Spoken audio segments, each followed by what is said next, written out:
Amigos, lo dicho, esta noche repasamos cómo va el proceso de mitigación y de recuperación en el Gran Santo Domingo, en el Distrito Nacional y en otras localidades que se vieron afectadas el pasado viernes por un diluvio fortísima la lluvia que ha dado al traste con viviendas semidestruidas y, por supuesto, y lamentablemente, personas fallecidas. Privilegio contar en esta mesa de trabajo con el ministro Neney Cabrera. Gracias por acompañarnos. Buenas noches, un placer. Roberto. Usted tiene una responsabilidad grande porque el presidente, a horas de este torrencial aguacero, lo designó al frente por decreto de todo este proceso de mitigación. Sobre todo en el municipio de Los Alcarrizos. De Los Alcarrizos. Sí. ¿Cómo va eso? Él dividió, para que entendamos, el Gran Santo Domingo, los municipios que más duramente fueron golpeados por el fenómeno, Distrito Nacional, Santo Domingo Oeste y Los Alcarrizos. Designó al ministro administrativo José Ignacio Paliza en el Distrito Nacional, a Joel Santo, el ministro de la Presidencia en Santo Domingo Oeste, y me designó a mí para la recuperación de Los Alcarrizos. Inmediatamente, el mismo sábado, comenzamos a trabajar. Hicimos un descenso en Los Alcarrizos, nos reunimos con todas las autoridades municipales y todas las juntas de vecinos para que reportaran cuál fue el daño en cada una de esas juntas de vecinos. Ahí levantamos entonces que fueron afectadas 350 viviendas, 100 de manera que fueron desplazadas la vivienda y las demás básicamente fueron inundaciones que afectaron los ajuares del hogar. Igualmente, Los Alcarrizos tienen una condición complicada porque hay 43 cañadas. Sí. Y todas se desbordaron. Claro. Y entonces produjeron el daño que produce una cañada cuando se desborda. Ahí hubo carros, calles destruidas, mucho daño al paso de esas aguas. Ahora, en cuanto a las viviendas, hablaba de 350 que fueron afectadas, 100 desplazadas. Cuando me habla de desplazadas es que el agua se las llevó de encuentro. Se llevó muchas de ellas, otras las dejó muy averiadas. Ya. Todo eso ya se comenzó a trabajar. ¿Cómo se está trabajando con eso? Bueno, arrancamos el sábado, como te dije, ahí ya metimos una línea de equipos amarillos, equipo pesado para reparar las vías, reconectar vías que fueron interrumpidas también por el paso del agua. Y el sábado en la noche recibimos el primer cargamento de madera, de zinc, para reparar las viviendas que fueron afectadas. Y mañana estamos recibiendo entonces ya los ajuares del hogar que fueron dañados, desplazados. Colchones, colchonetas, nevera, estufa. Estamos trabajando muy fuerte, no nos hemos salido de ahí. En el día de ayer distribuimos alrededor de 4.000 raciones de alimentos crudos. Hoy repartimos 2.000. Todos los días estamos asistiendo a las personas porque ha dicho el presidente Luis Abinader, todas las personas que fueron afectadas tienen que sentir de inmediato el respaldo del gobierno y la mano amiga del gobierno. Estas casas que fueron desplazadas, ¿sería prudente volverlas a levantar donde mismo? ¿Se estaría evaluando hacerlo en otro lugar? Qué buena pregunta, Roberto. Fíjate, en Los Alcarrizos hay una mala costumbre de que muchas personas han construido su vivienda encima de las cañadas. Ya. Y eso fue lo que produjo el gran daño a propósito del fenómeno del viernes. ¿Cuál es la idea? Nosotros estamos articulando un proyecto para ver si construimos 100 viviendas muy parecida al Ecohabitat que hicimos en Asua. Excelente proyecto. Sí, gracias. Entonces, estamos articulando para ver si producimos eso mismo, pero en Los Alcarrizos. ¿Y para quiénes van a hacer esas 100 viviendas? Precisamente para las personas que están viviendo encima de las cañadas. Para poderlas sacar y mudarlas. Para buscar una solución definitiva. Porque ahora lo que estamos haciendo es un paliativo. Claro. O sea, le estamos mejorando su vivienda que están arriba de la cañada. Pero obviamente, si viene otro fenómeno parecido, va a volver a suceder lo que pasó el pasado viernes. Claro. Entonces la idea es eso, desplazar a esa gente, llevarla a un lugar mucho más seguro, viviendas más dignas, y estamos trabajando en eso. Si Dios quiere, en el primer trimestre del año que viene, iniciamos la construcción de ese proyecto de 100 viviendas. De 100 viviendas. Que hay que decir que lo conocí y le agradezco la invitación que me hiciera para estar en ese momento de entrega de las viviendas en Asua. Un proyecto hermoso desde su origen, desde un ciudadano allá en el pueblito se llama... El Barro, el Distrito Municipal del Barro. El Distrito Municipal del Barro, allá en Asua. Y un señor donó la tierra, ¿cuántas tareas?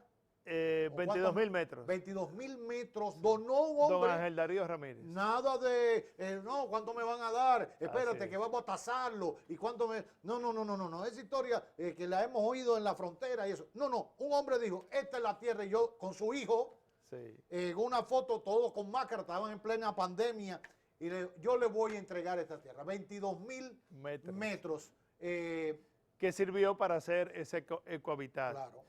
Que tienen particularidades muy interesantes, como tú bien dices. Esta es una forma nueva de vivir en comunidad. Se trata de un proyecto cuyas casas son de 45 metros cuadrados, tienen 2 habitaciones, un baño, una sala y un comedor. Pero estas casas son construidas con poliestireno expandido, que están hechos con al menos un 30% de plásticos recogidos en los ríos y cañadas de República Dominicana. Te señalo cuando hablo de plástico porque precisamente parte de los daños que sufrimos el pasado viernes es porque hay una cantidad de plástico acumulado en los invernales. Claro. Entonces tenemos que comenzar a hacer conciencia, los ciudadanos, de que no podemos seguir arrojando los plásticos en las calles, en las avenidas, en los contenes, porque eso al final tapa los invernales y produce el daño que ya vimos el pasado viernes. Entonces, estas casas van a resolver en cierta medida ese problema. Resolvemos el problema de los plásticos en las calles y resolvemos otro problema grave que tenemos en República Dominicana, que es el déficit habitacional. Entonces, esta vivienda, además de que con ese material, obviamente cubierto por 2 capas de cemento, son antirruido, tienen una temperatura mucho más agradable adentro que la que usted sienta fuera de la casa. Cada una de esas casas tienen paneles solares. Lo recuerdo. Exacto, que van a producir diariamente mucho más de lo que van a consumir. Claro. Estamos hablando que posiblemente vayan a consumir el 10% de lo que se va a producir. Entonces, ¿qué vamos a hacer con el 90% de esa energía adicional que va a producir cada casa? Vamos a inyectarlo en el sistema nacional.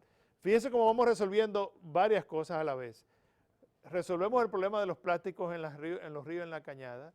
Resolvemos de alguna manera el problema del déficit habitacional y también estamos resolviendo o ayudando a resolver el problema del déficit energético que hay en la República Dominicana. Y generando energía limpia, porque no está quemando promoviendo diésel, el uso de energía limpia. El proyecto es hermoso en los barrios allá en Asua porque se complementa calles totalmente asfaltadas, con acera, una escuela cancha de basquetbol, cancha de basquetbol, mercado de Inespre, farmacia del pueblo, una estación de la policía que va a haber allí, un banco de reservas que va a haber. O sea, es una unidad de atención primaria. Exactamente.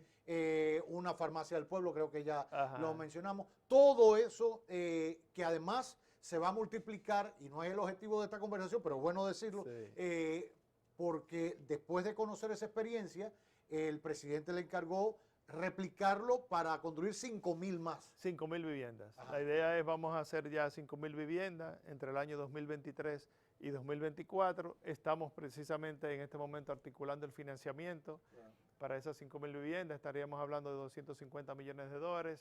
Ya tenemos preaprobado el financiamiento a través del Banco Centroamericano de Integración Regional, del BESI, y estamos en esos aprestos. La buena noticia es que el presidente ordenó hacer este tipo de solución a nivel de todos los municipios. Claro, él quiere, de alguna manera, que en vez de 2 habitaciones, cada unidad tenga 3 habitaciones.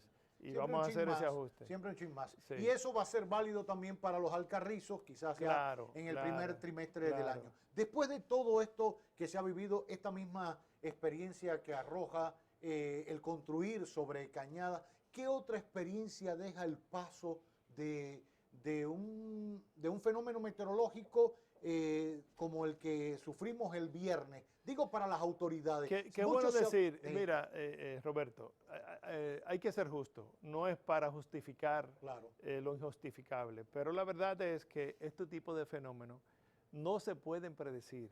Así lo reportó el COET, así lo dijo la directora de la Oficina de Meteorología. La señora Gloria Ceballos. Gloria Ceballos, exacto. Y también escuché a expertos internacionales como John Morales decir que estos fenómenos no se pueden predecir. Usted puede predecir que viene una vaguada, que hay un campo nuboso, pero el volumen de agua que va a caer no se puede predecir. En un lugar tan exacto como ocurrió aquí. ¿Y qué fue lo que ocurrió, Roberto? Porque hay que decirlo. Es que cayó en apenas 3 horas 233 milímetros de agua. Lo que cae, por ejemplo, en el mes de mayo durante todo el mes de 30 días. Y aquí cayó en apenas 3 horas. Entonces, eso hace colapsar cualquier sistema de drenaje. Y más un drenaje como el que tenemos, que es deficiente, que tiene la dificultad que te decía de que se tapa con la basura, los plásticos que arrojan en las calles. Entonces, eso fue lo que ocurrió. No es culpa de nadie en particular y como dijo el presidente el sábado en la mañana, aquí no hay que buscar culpables, aquí lo que hay que buscar soluciones y el pueblo, sobre todo los habitantes del Gran Santo Domingo, tiene que sentir de inmediato la respuesta del gobierno, porque nosotros somos un gobierno responsable que actuamos en consecuencia y así entonces dispuso de inmediato, declaró de estado de emergencia el Gran Santo Domingo y dispuso de inmediato los operativos que estamos ya en marcha. En el caso de los Alcarrizos, la idea que tenemos nosotros es terminar el próximo miércoles. Todo. Ya, todo. La adecuación de estas casas que se desplazaron el próximo miércoles. Es que tenemos y darle la cama a la gente y todo. Así mismo. Es que tenemos una brigada permanente desde el sábado que no ha salido. Son brigadas que tenemos allá. Porque es que a nosotros nos gusta resolver rápido. Hicimos lo mismo con Fiona. Sí. Mira, Roberto. Usted lo tocó la romana, ¿no? La romana, claro. Lo que nosotros hicimos es algo sin precedente en la República Dominicana a partir del fenómeno de Fiona. A mí me encargaron la recuperación de la romana y en 3 semanas recuperamos todo. O sea, la romana volvió a la normalidad pre-Fiona, exactamente como estaba antes de Fiona, en solo 3 semanas. Nunca antes ningún gobierno había hecho eso. Pero lo propio ocurrió también en las otras provincias. Todavía tenemos alguna dificultad en el Ceibo, porque el Ceibo fue duramente golpeado por Samaná también. Exacto, pero ya Samaná está muy cerca de la normalidad también. Ya. Ahí es lo que hay que avanzar un poquito más en el Ceibo, que estamos trabajando en eso. Ahora, lecciones de esto, hay quienes dicen, porque ahora todo el mundo sabe de pluviometría y de alcantarillado y de acueductos y del copón bendito, todo el mundo tiene una ingeniería en eso. El tema del alcantarillado para el Gran Santo Domingo, lo necesita los Alcarrizos también, cuesta mucho. Yo escuchaba al presidente y no deja de tener razón, porque se lo he escuchado también en otras ocasiones y a otros políticos decir, la justificación era no hacerlo en el pasado porque al final no se ve. Usted puede ver un elevado, puede ver esto, pero los tubos para el alcantarillado van por debajo de la tierra y eso no da voto. Y fue siempre quizás el pretexto de algunos políticos para no meter el dinero porque cuesta caro eso. Porque es enterrar el dinero y la gente no lo ve. Ah, se va el agua rápido. Como me decía Varsovia, no, aquí ya terminó y bueno, media hora ya se había ido por los invernales y todo eso. Pero eso cuesta dinero y ayuda a una ciudad. Y responsabilidad en otro momento de no darle la prioridad, aún se hicieron estudios, etcétera. ¿Cabe la posibilidad de que a largo plazo se evalúe eso para...? Mira, Roberto, como tú dices, este es un tema muy complejo y muy costoso para solucionar. Estamos hablando que hay cálculos que estiman que resolver el problema del drenaje en el Gran Santo Domingo estaríamos hablando de 25.000 millones de dólares. Dios mío. Es una suma respetable que ningún gobierno dispone de eso claro. En este momento. Entonces, hay soluciones alternativas, como una que planteó Osiris de León, que lo leí creo que el día de ayer o hoy, que él plantea que hagamos lo mismo que tenemos, por ejemplo, en la Núñez de Cáceres y en la Máximo Gómez, que tenemos como un túnel que sirve de desagüe que llega al Mar Caribe. Él plantea que hagamos lo mismo en la Winston Churchill, por ejemplo, en la Abraham Lincoln, y que entonces le pongamos las ramificaciones para que todo fluya a ese túnel y que ese túnel lleve las aguas al Mar Caribe. Inclusive me decían los colaboradores míos, previo a este programa, que cuando Peña Gómez era síndico, Peña Gómez planteaba una solución parecida y planteaba que al final, cuando llegara al mar, esa agua se montara una planta de tratamiento, de manera que se recogieran todas esas aguas y se volviera a reutilizar. Ese pudiera ser una solución intermedia, que es de menor costo, de menor inversión, que creo que pudiéramos entonces evaluarla. Por último, vi el presidente en la conferencia de prensa que brindó o en el encuentro con los ministros y directores, plantear el tema de los vehículos que se ahogaron, por llamarle de alguna manera. Y dijo con toda la ley que iban a ocuparse y a preocuparse de los propietarios. ¿En qué está eso? ¿Cómo abordarlo? Porque al final la gente, para ahorrarse los chelitos, dice, bueno, no pago el seguro por inundación. Sí. Varsovia le pasa porque es tacaño. Entonces, ¿qué hacer con eso? Sí, mira, lo primero es lamentar la pérdida de 6 vidas humanas y 3 desaparecidos. Sí. Creo que esa fue la mayor pérdida de todo esto que estamos hablando. En segundo lugar, se vieron afectados alrededor de 850 vehículos. El presidente ordenó a la superintendente de seguro, doña Josefa Castillo, para que de inmediato se comunicara con las aseguradoras para evaluar qué solución se le podía buscar, qué respuesta se le podía buscar a los afectados. También en el día de hoy estamos estudiando una fórmula para ver una alternativa, porque nos hemos encontrado con lo que tú acabas de plantear. La mayoría de esas personas tenían esos vehículos sin el seguro que cubría inundación. Y hay un tecnicismo ahí un poco complicado. Si usted va manejando el vehículo y usted cae en un hoyo con agua, entonces el seguro no te lo cubre. Tiene que estar el vehículo sin el conductor, que sea que lo arrastre las aguas sin el conductor. En un parqueo que se llenó de agua. Ahí te lo cubre. Pero si usted está dentro del vehículo, entonces ahí ya hay una situación, un tecnicismo que el seguro te dice, yo no te lo puedo pagar porque usted estaba ahí, usted fue el que produjo, usted debió alejarse de las aguas, lo que sea.